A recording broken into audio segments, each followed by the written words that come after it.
Ladies and gentlemen, good afternoon and welcome to this keynote address. I'm Helman Sitohang and I'm the CEO for Southeast Asia at Credit Suisse. It is an honor for me to introduce our keynote speaker this afternoon, Senator Datuk Seri Idris Jala. Datuk Seri Idris is the minister in the Malaysian Prime Minister's office, and he is also the Chief Executive Officer of the Performance Management and Delivery Unit, otherwise known as Pemandu, which is tasked with transforming the social and economic performance of Malaysia. As many of you know, Malaysia's economic transformation program was unveiled in 2010, shortly after Datuk Seri Muhammad Najib Tun Razak, the Prime Minister of Malaysia, addressed this Asian Investment Conference that year. The program is intended to transform this key Southeast Asian nation of nearly 30 million people into a high-income economy by 2020. Datuk Seri Idris is one of the principal architects of these initiatives and uniquely positioned to update us on Malaysia's plan to transform its social and economic performance. He has led the development of the Government Transformation Program and has also enlisted the private and public sectors, non-governmental organizations, as well as civil society in co-creating the Economic Transformation Program, which sets the roadmap for Malaysia to achieve its goals. Datuk Seri Idris previously had a distinguished corporate career. He was the Managing Director and CEO of Malaysia Airlines, where he led a spectacular turnaround of the company. Prior to that, he spent 23 years with Shell. It is a privilege to have Datuk Seri with us today to give his insights on the progress of this ambitious agenda and assess the challenges ahead of the far-reaching program. Please join me in welcoming Datuk Seri Idris to AIC.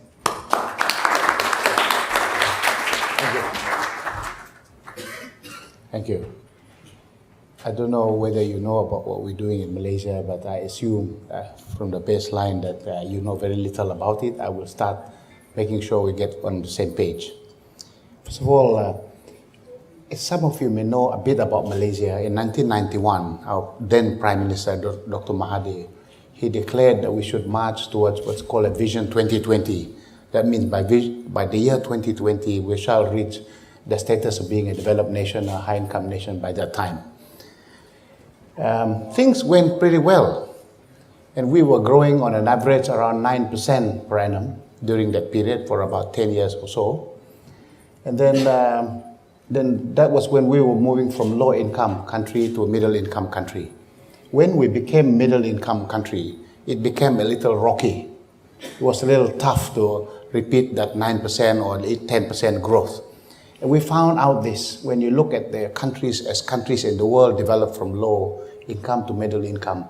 That's relatively easy to do because whatever you do from a low base, you're bound to grow quite rapidly. What we found from looking at the experience of many countries once they're middle income, they found it quite difficult to grow at such rapid pace. And so, next slide please. So when the Prime Minister Najib came into power, and in April 2009, he then declared that we must transform Malaysia. That means to get big results fast because the year 2020, you can't push it. 2020 is still there.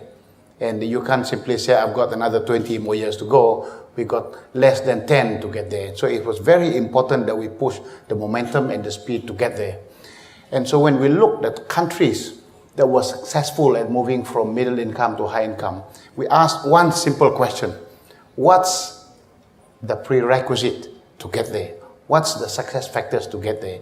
We found in countries that have made it, there were two things. The first one is the need to be focused.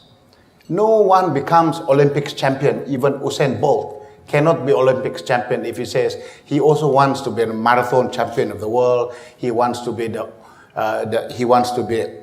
Olympics champions for swimming and etc. If he wants to do everything, in the end, probably an average athlete. So focus is key. We've then defined 12 areas that we have to focus on, not 30 sectors. And the second thing that was important is to create the conditions for competitiveness to flourish. So if you're not competitive, you don't create the conditions for competitiveness to flourish, then you don't have companies operating in Malaysia that would become world beaters in terms of export for products and services. So before we got everyone to agree which were the areas of focus, we invited something like 1,000 people to spend a day with us. And you can see 194 multinationals were there, government-linked companies, small, medium enterprises, ministries, people, servants, civil servants. We all locked ourselves in a room to discuss which were the areas of focus. And we then arrived at the 12 national key economic areas. These were the areas we felt that we have natural advantage. We were naturally endowed with resources and capabilities to deal with these areas. At the same time, we believe that they will generate the most gross national income for us. Next. Then we took a very simple path. Knowing that was the case, the architecture of our transformation journey is these very simple steps. Having got a consensus on the area of focus, we then got 500 people from within Malaysia, the movers and shakers, and essentially during the last World Cup period for 8 weeks, we got them into separate rooms. We call them laboratories. Locked them in the rooms for 8 solid weeks and threw away the key. And told everyone there that we will do this brainstorming, we'll do the analysis, we'll do the solutioning, we'll do the syndicating, etc. all during that period of time. Most of these people were private sector people, plus people from government and NGOs, etc. They got to do that work. Essentially, they came for free. No one did it because they were corralled into doing it. They put their best people inside those rooms to do that. When we finished that work, we then subjected their proposals to huge town hall sessions. 2 days in Kuala Lumpur, very detailed, getting feedback from public. We had it in KK and in Kuching, for those of you who know geography. So we got a lot of public feedback. When we finished doing that, then we developed what's called the Economic Transformation Roadmap. It's a very thick document. If you come to the Pemandu website, if you're an avid reader, go and choose to read the one that's 600 pages. If you're lazy, it's okay. We have a 50-page summary for you. If you're extremely lazy, that's okay too. You've got a 6-minute video. So there's no choice for all Malaysians not knowing what is their Economic Transformation Roadmap, because we gave them to the various segments, the people. And we had progress reports. Every other month, the Prime Minister would stand together with private sector people that had launched their projects, etc., to then give an update. We've agreed that by the end of each year, we will do an annual report so that the public will know what we've delivered in the first year of implementation. We've agreed that we will have it externally audited. We've got external auditors to do it. We've also agreed we have an international panel to review that work and give their own assessment of it. So the Prime Minister will release this document in April, next month really, so that we will then see what we've delivered in the first year.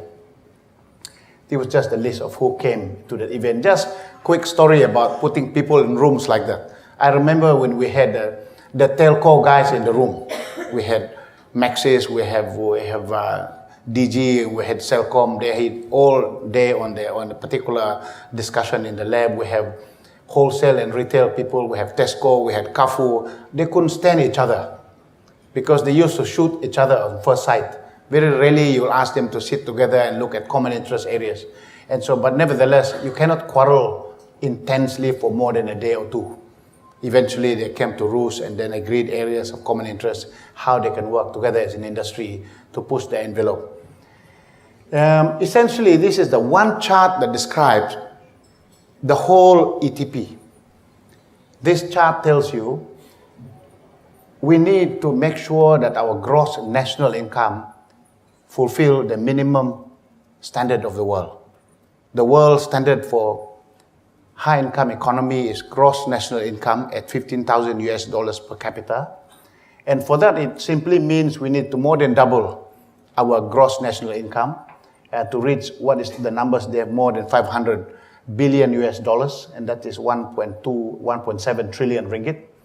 On an average, you will say about 6% GDP growth. But you know, we cannot do this without creating jobs. We have to create many jobs, some 3.3 million jobs we need to create between now and the year 2020. But of course, the third thing is about investment. If there are no investments, you will not be able to get GNI, you cannot get jobs. So we need to have a lot of investments. Looking at what is topical in the world today, concerns in Europe about sovereign debt crisis, we were very clear in our minds that we did not want to push the government to be the main driver behind those investments. We wanted the bulk of the investments to come from the private sector. In the way we defined it, 92% of the investment is going to come from the private sector. Of course, the bulk, some of that is split between government-linked companies at the same time, the real private companies, but only 8% of the total investment required between now and the year 2020 would come from the public sector. Then finally, the things to do is on your left side, the transformational actions in those two areas of focus. We've identified 131 entry point projects. Some of you who understand acupuncture work like this. You don't poke the whole body with needles, because if you did, I think the person would die. So what you then do is identify the areas where you selectively do it, and then what it does is that it will be catalytic. It will then start the healing process on the body. So essentially, when we pick the entry point projects, those are the projects that we feel, the ones that will be touching the acupuncture points. And nevertheless, we call them entry point projects because they were mainly catalytic. And at the same time, we'll have to make sure that we implement all the 51 structural reform that will cover ensuring that we are competitive, we liberalize the economy, we will make sure all the incentives are needed, all sorts of things that we needed to do to create the conditions for competitiveness to flourish. Let me then talk about the GNI numbers. This is how they stack up. Those were the 2009 gross national income. We need to get to the more than 500 billion US dollars by the year 2020. The first bucket of the staircase to heaven is to make sure that the projects that we knew when we started that, we call them entry point projects, that will give us 138 billion US dollars, then followed by projects that we do not know at this point, but we've identified 60 business opportunities that people can, for the next 9 years or so, translate into projects, and those come to something like 112 billion, and then the remaining is the growth in the other sectors.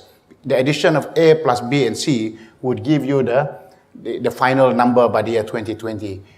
Some people had criticized this number to be lofty and very big, actually.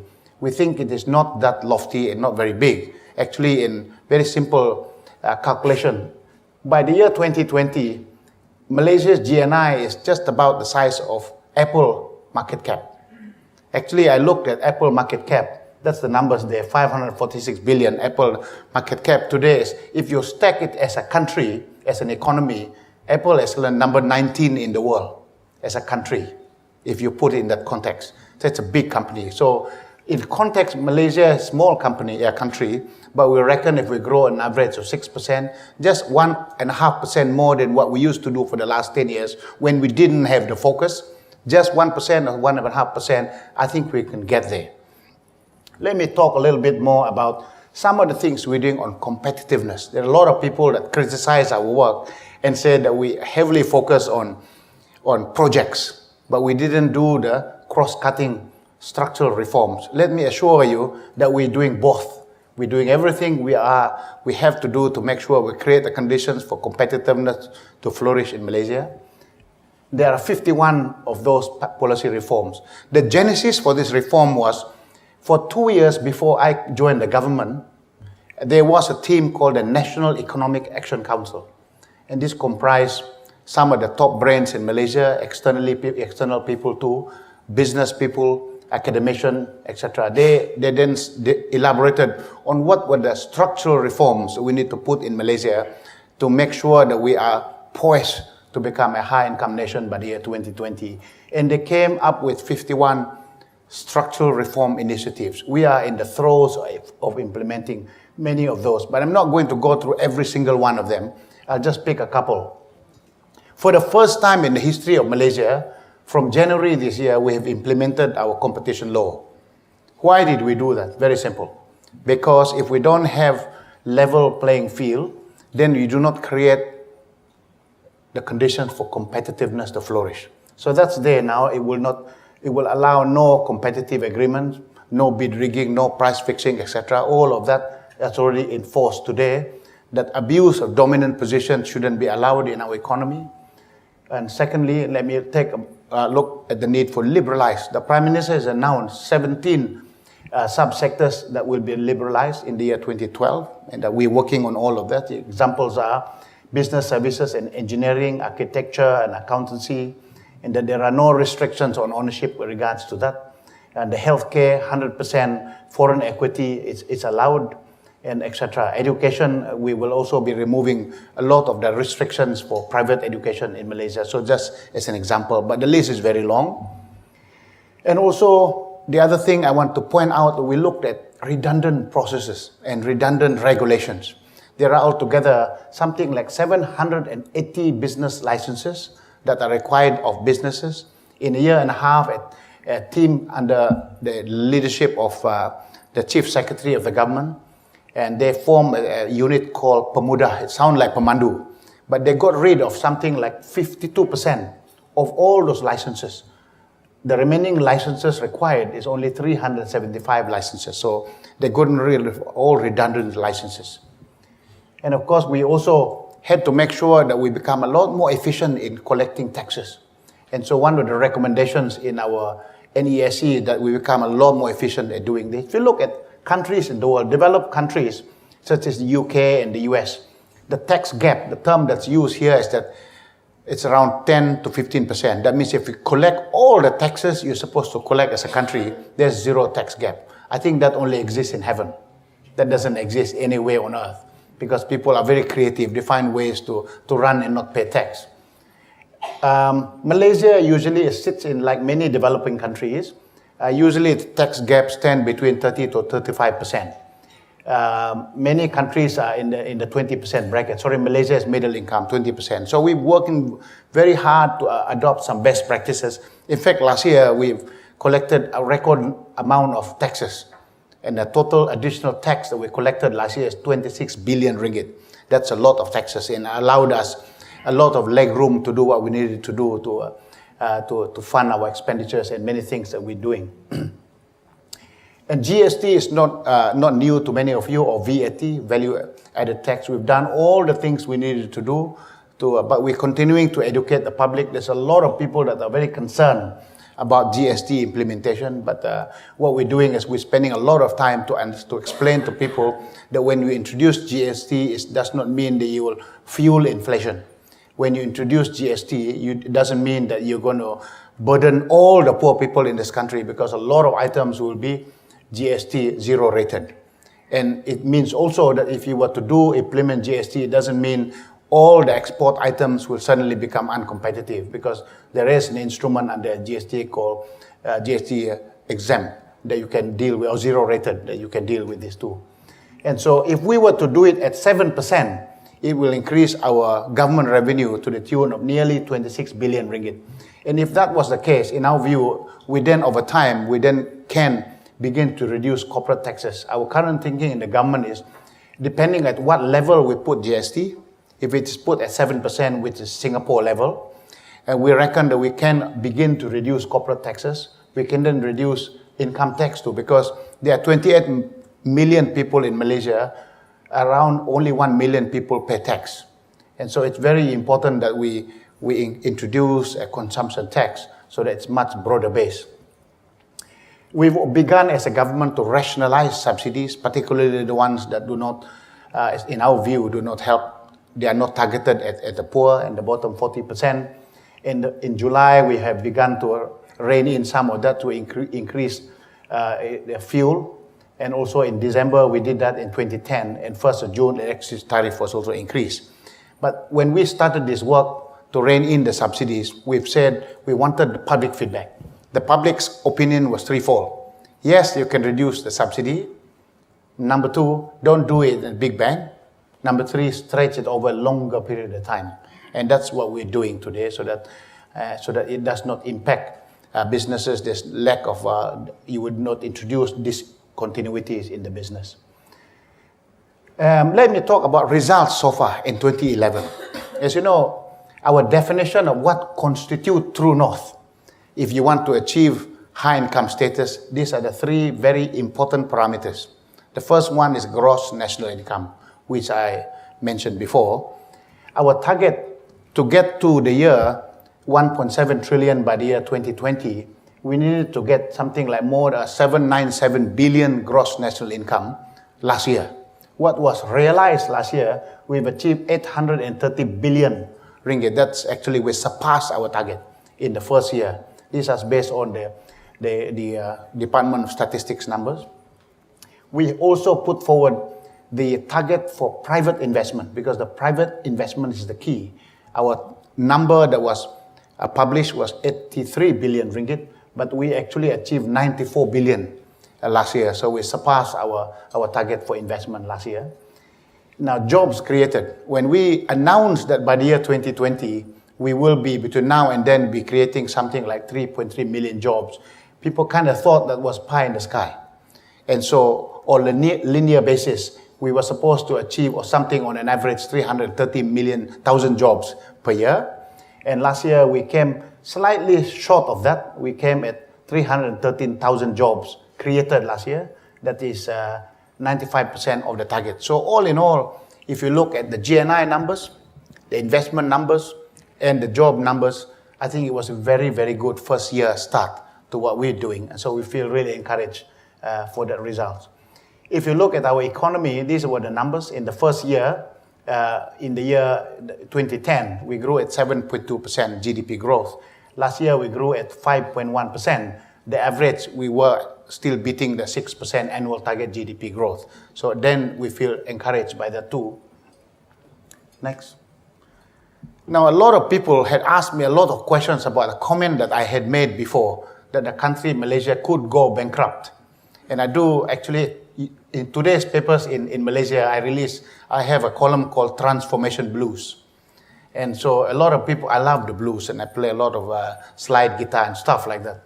And I wanted to make sure that people go and read this stuff. So if you tell them about the gross national income, nobody wants to read that very dry subject. So I put a huge guitar in front there, and people came and read it. So in today's article, I describe why Malaysia will not go bankrupt. This chart here is produced by BCG. On the vertical axis, it talks about public debt as a percentage of GDP. On the horizontal axis, it's the fiscal position of a country as a percentage of GDP. The prognosis, the assertion by BCG was, if you are a country whose public debt is greater than 100% of GDP and whose fiscal deficit is greater than 10% of GDP, then you run into what is called the sovereign crisis zone. That's where Greece sits today. You will find the safe zone is those countries that are they're in surplus or very negative, very small negative territories, but their debt level is low. Look at what we're doing in Malaysia. In the year 2009, the position in Malaysia was much further to the left, on your left. In 2010, we moved it to the right. That means directionally moving towards the safe zone. And last year, we moved it even further to the right because we've cut our deficit too. Now, as far as we're concerned, we are on the road to cutting our deficit. Less people think that it's only one dimension, that it's only a question about public debt as a percentage of GDP. That's not what I said at that time. I've made it quite clear that the conditions around the bankruptcy of a country is dependent on a number of variables.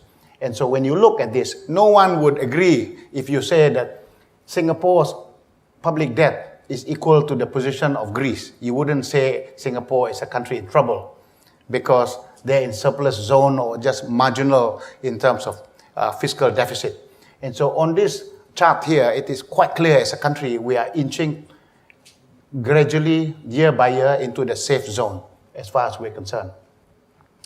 Let me talk about some questions that people will pose in this day and age. A lot of people are concerned about what's happening with the global economy, the extent to which a country, an economy like Malaysia, will be impacted by that. Let me describe the anatomy of our GDP so that you can understand the context.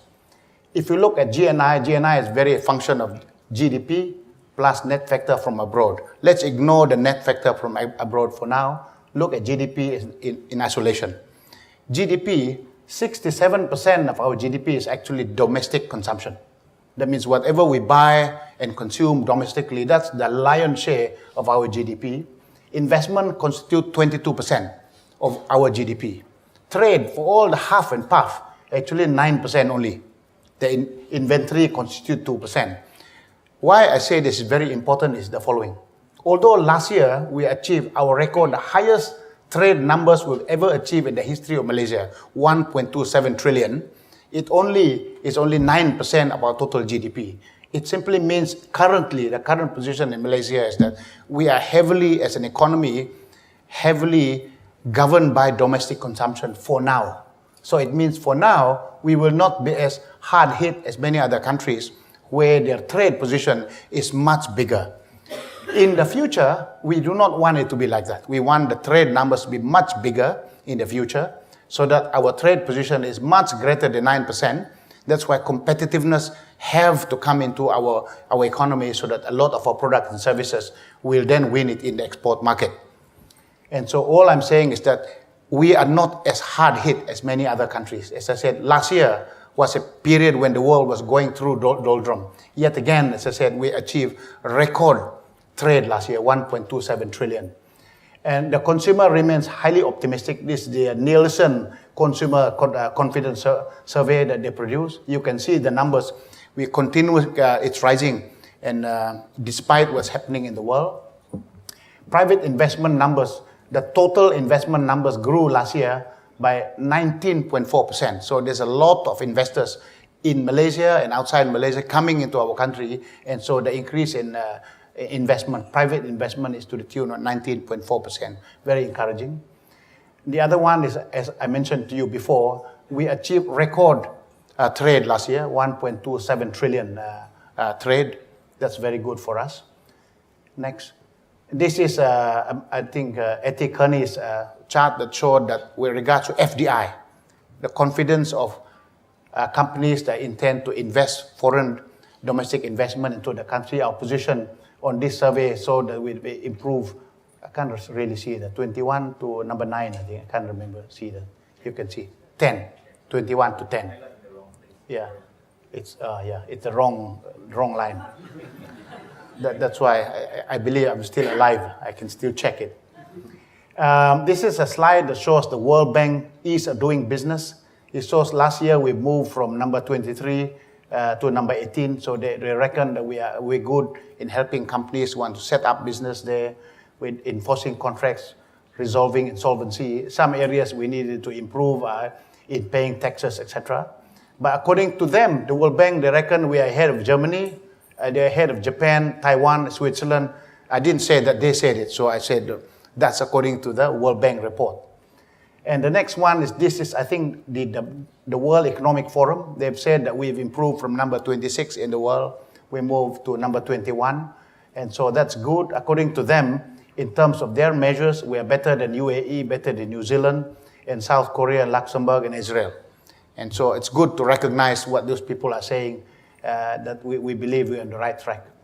And when the Prime Minister announced our results in April, the details will come out, and the document is very, very thick because it's very detailed. And our set KPIs, we achieved 126% of our key performance indicators that were set for all the 12 sectors, the NKEs. Now, these were the panelists that come out to review our work. Sir Michael Barber he used to do my job in Tony Blair's outfit when Tony Blair was the Prime Minister. And so he's on our panel. We had Chairman Kwak, who's doing my job today in South Korean government, and he's on the panel. We have IMF representative and also ex-representative from World Bank, etc., and the co-founder of Transparency International, Michael Hersman. So they were also on our panel. So they review our work. They go through a Gestapo period and to query our work. At the same time, PwC is helping us to validate our numbers through an auditing function based on the agreed upon procedures. So all in all, next slide. If you look at it, we do have a program. A lot of people criticize governments for being long on promises, long on plans, but very weak in execution. I hope that I give you some confidence that what we're doing today, we have a concrete program, and if you want to know a lot more details, please read the 600-page document. Every single thing inside there is written excruciating detail. And we have the monthly update. Every month we put the details out. In April, the further details are there. The one thing that I take comfort in is the following. That we have 1 year of implementation. We know the areas we need to focus on to up our ante in the year 2012 and 2013 onwards. And the focus is absolutely key. And as long as we get the private sector to work with us to push the envelopes, I think we will get there. I always tell people in Malaysia, wherever I meet, sometimes I wonder, to quote Dale Carnegie, he said, "It is tragic when we stop living. We dream of the magical rose garden in the horizon. We fail to see the roses blooming outside our windows." What I said to Malaysians, we should look at the roses that are blooming outside our windows. There's a lot of them. Trade has achieved record high last year. Our investment, domestic investment, went up by more than 19%. And we were able to beat our GNI targets. Our job targets, we nearly met them, 95%. And our investment targets, we beat them too. And we, in fact, beat, in terms of our GNI, the GDP numbers, we grew at 5.1% last year. You recall Bloomberg, I was interviewed by Bloomberg this morning. I reminded Bloomberg that their consensus, the Bloomberg consensus for our growth numbers at the time was 4.7%. By hitting 5.1, actually we beat the consensus numbers last year. So I think the roses are blooming outside the windows. We don't have to worry about the magical rose garden. We believe there's a real rose garden outside. And so if in Malaysia we keep our face to the sunshine, as Helen Keller said it, we will never see shadows. Thank you.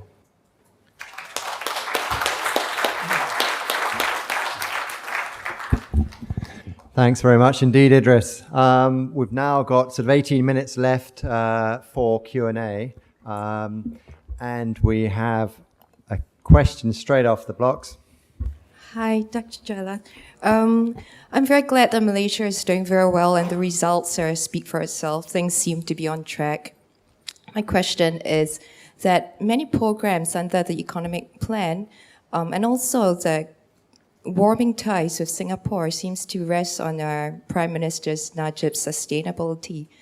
Given that the elections are just round the corner and some of the opposition states like Penang have been doing so well, and that BN has currently been just embroiled in, corruption scandal. What is your take on this and the dynamics moving ahead, even beyond the next election?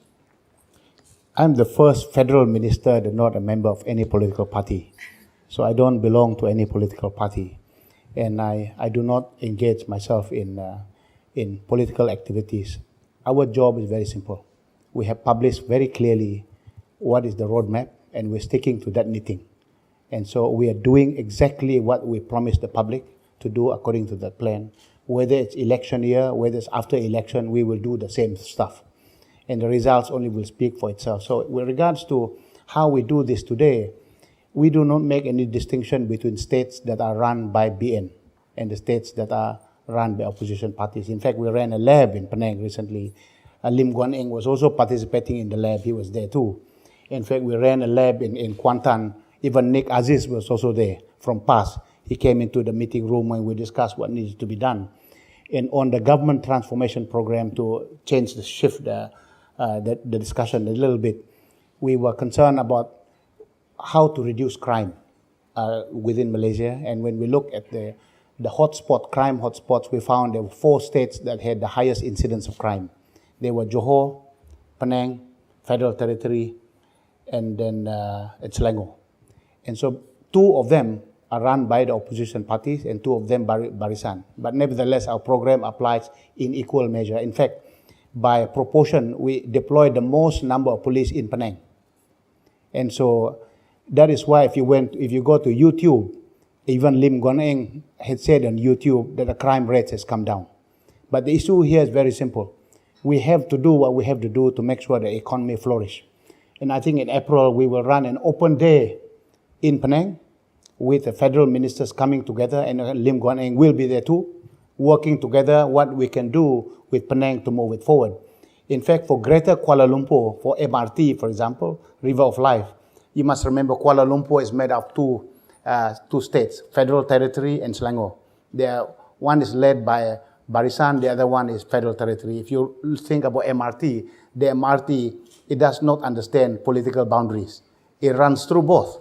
And so we run a monthly steering committee meeting.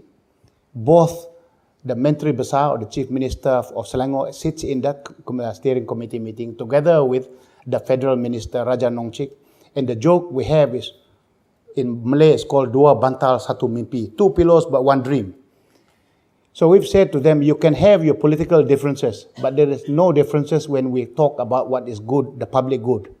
The MRT is good for the country, they needed to do that. So I'm glad to say that in the projects, when we get down to the nitty-gritty, I think people are putting aside the political differences. Question over there. Thank you very much. Just wondering, what are the 3 main challenges stroke roadblocks that you're finding to reforms? And also just wondering, have they changed since the start of the process? Thank you. As I said before, the 2 biggest challenges that one has in this is, the first one is about focus.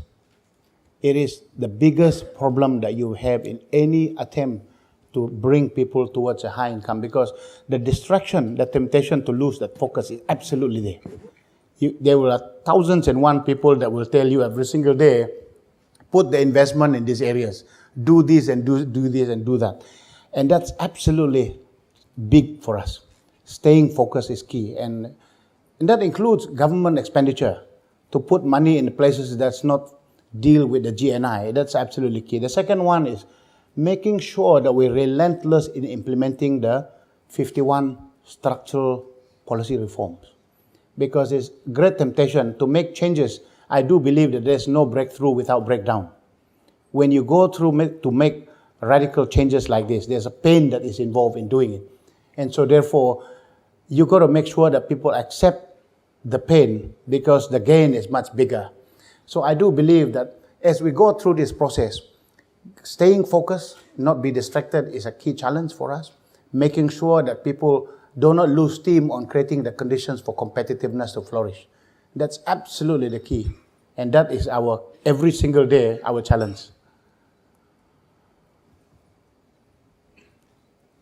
Yes.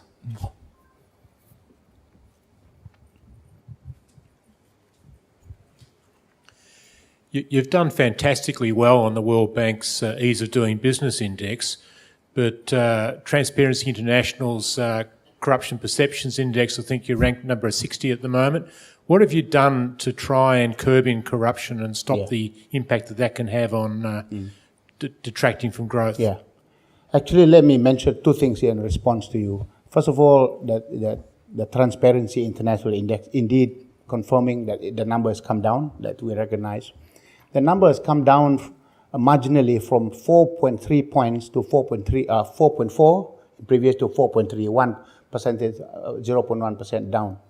Actually, what had happened was, when we looked at it carefully, if the Transparency International had not introduced a new parameter, if exactly the same parameters were used, we would have increased our numbers to 4.8 actually. We would have improved. What they did was, Transparency International last year introduced a new measure. It's called Bribe Payer Index. And this Bribe Payer Index, there are 28 countries that were polled by them. And the question that they posed is, what's the propensity of Malaysians bribing when they are operating in another country? So if a Malaysian is operating in London, what's the propensity of Malaysians bribing when they're in London? What's the propensity of Malaysians bribing when they're in South Korea? And our numbers came down to something like 2.8%. And there were only 28 countries that were polled. The TI numbers, the Transparency International, they polled something like 170 over countries. But they introduced this new subject. And because our score came down, our average score is only 2.8. So when you take all the average scores and you include that, that's how our numbers actually came down. That said, let's assuming the goalpost wasn't changed. Doesn't matter. These are the things we're doing. The first thing that we did under our corruption NKRA is to follow what other countries have done. It's called basic building block. build the basic parameters, the bricks, so that eventually you have a wall against corruption. The first, we introduced a Whistleblower Protection Act. Today, we have an act that is alive and kicking. That means if anyone in Malaysia has any evidence that on any individual in the country for indulging in corrupt activities, you can report that person and you will be protected on 3 grounds. 1, confidentiality. Number 2, civil and criminal liability. The same law that exists in the UK and the US. Number 2, we've also introduced what is called naming and shaming. You can see the charts there. All the people who are confirmed as corruption offenders last year, we put their photograph, their identity card, and the nature of their offense on the website to name and shame them, so that it becomes a deterrent for others. So that's there. And we have something like 132,000 integrity pacts that were signed last year alone, companies that have said, we will not bribe, including institutions in Malaysia that they do not bribe. That this is the Transparency International documents that we use for best practice. Government contracts, all government contracts, majority of government contracts, the awards are now published on our portal. So that means if Steve here is a vendor, is a contractor, he applies for government contract and he wins all the contracts. His name will be published and he wins all government contracts. And people will then say, how come he's handsome? Is there something about him? So the transparency associated with doing that is absolutely key. And we've also had on the chart there 14 special corruption cases to speed up trial, specifically to just do this. If there are corruption cases, these are special court cases that are just doing corruption and just doing that. So altogether, we've been able to progress as many as 249 corruption cases last year. We've not finished with this. We've now got the next tranche that we're working on. It's called political funding. You know, in Malaysia, we had pushed very hard for political parties to make sure that donation to political parties do not go into the individual's pocket. The Prime Minister has announced recently all donations to political parties must go into the account of the party and it needs to be audited and verified. And so this is some of the things that we're doing on grand corruption. Now, as I said before, one of the best ways to deal with what is called regulatory corruption is to make sure that you get rid of licenses that are not required. And that's why we reduced 700 over licenses to 300 over licenses, so that if you don't need the license, you don't need to bribe the officer that's associated with granting it. So quite a number of these things are being put in place. That said, when we looked at Hong Kong, it took Hong Kong more than 10 years to make a radical shift in moving and stepping up and making big improvements in corruption. And so in Malaysia, we are very clear in our minds that the basic building block approach is what we needed to do. Returning back to the point, if Transparency International did not introduce the bribe payer index, our score would have increased last year. Thank you. You did not mention in your speak before ASEAN and Asian regional economic integration. There is this goal there by 2015. There would be kind of a common market out there. To what degree, can you comment a little bit on this kind of larger regional picture? And then maybe also as well in the context Malaysia and China. Obviously China also wants to go up the value chain. Does that complicate Malaysia's task, or is it kind of more complementary thing? Yeah. I do believe that countries in Asia, and there is tremendous room for collaboration. There's tremendous room for collaboration. But I also agree that there are a lot of room for competition too. I think if countries need to work together, they need to define clearly the boundaries where they're going to compete, the boundaries where they're going to collaborate. If the boundaries are not clear, then it becomes a problem of trust and mistrust. Dialogue and negotiations, bilateral, can be quite complicated in the process because when the boundaries are not defined clearly. And I have to say that when I look at documents, I haven't been in the government for very long. I've been in the government for more than 2 years. If I look at historical record of how long it took governments to sit down and to agree, it's been quite tough because they come from different ends in terms of negotiations. But I'm very hopeful that, as you can see, a lot of the leaders in Asia, they recognize that there must be opportunities for us to work together to sort out these things in terms of trade, free flow of capital and talent within border states. And so I'm a big proponent for ASEAN to work together and to working up with China too. We open the door for each other to become much more liberal in approaching free flow of capital and trade. I hope that answers your question, but it's not quite perhaps. Yeah, next question.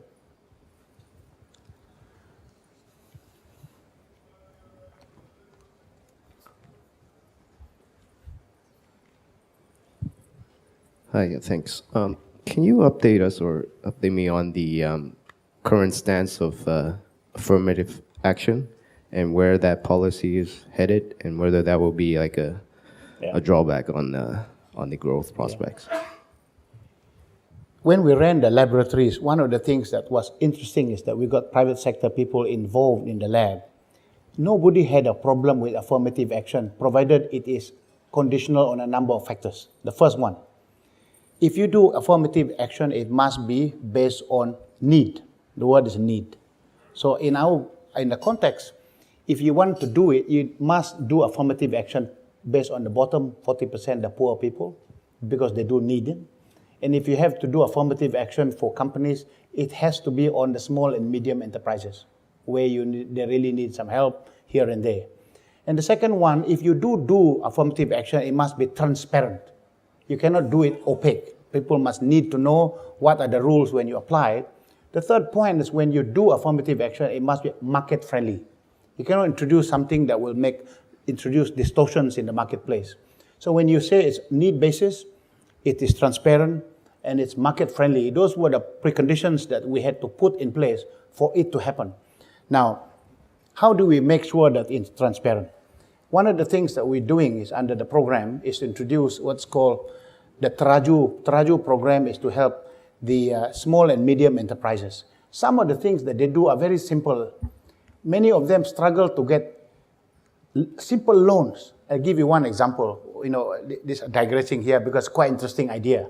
When we had Carrefour and Tesco and Maidin, these are the hypermarkets in Malaysia, in the lab, we asked the question, how do we help you to grow?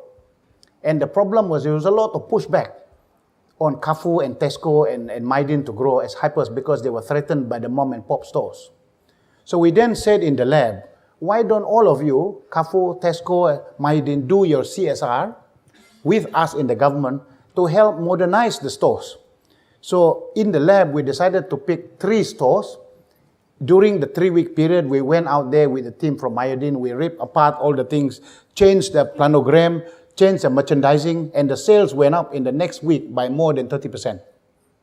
So what we then did was, we decided this is a great idea under the ETP. So we then said, Carrefour, can you help us increase the competency of many of the mom and pop stores? We said the same thing to Myodin and the same thing for Tesco. And so we put last year a program to transform 500 of those stores last year. And we actually ended with 517 of the stores. This is the stores, what had happened before and after when we started to do it. What we found in the conversation was this. Even after we've shown proof that the stores were going to make doubling their throughput and their sales, they were finding it so difficult to borrow 60,000 ringgit from the banks. This is reality, these SME companies. And we had to intervene. And we told them during the meeting, we got all the bankers to sit in the room and said, look, please give the money to these people because they need it to then revamp the merchandising. 60,000 ringgit of loan was very, very difficult. And we had to wheel in a lady who ran the first experimental store and put her there. She was in tears to describe what had happened to her store. Her sales went up 100%. And as we started to do this. Now, when you talk about affirmative action, this is the kind of affirmative action that we're talking about. This was not a grant from the government. It is borrowing money from the bank. The banks would not lend the money because they did not feel that these guys deserved it, and therefore we are encouraging them by looking at the program. So quite a lot of this related to very simple capability creation. This is a great story. This year we'll have another 500 stores that we intend to modernize, and this with the help of Carrefour and Tesco and others. Because if we then allowed mom and pop stores to modernize in their retailing capability, they will then allow the big stores to grow. That's how we then move forward as an economy for the big and the small players. Thank you. Ladies and gentlemen, we are out of time, but in 10 minutes' time, Minister Idris will be back on the podium for the Malaysian panel. He'll be joined with, on the panel by Tony Fernandez of AirAsia, Krishnan Tan of IJM and Malaysian Airlines, and Hassan Basma of Bumi Armada. And so the idea is to allow more Q&A and to really stress test what Idris has been talking about, which in my mind has been a huge, huge success. Anyway, on behalf of Credit Suisse, I'd like to thank you all for your time and also to thank Idris Jala for the presentation. Thank you. Thank you.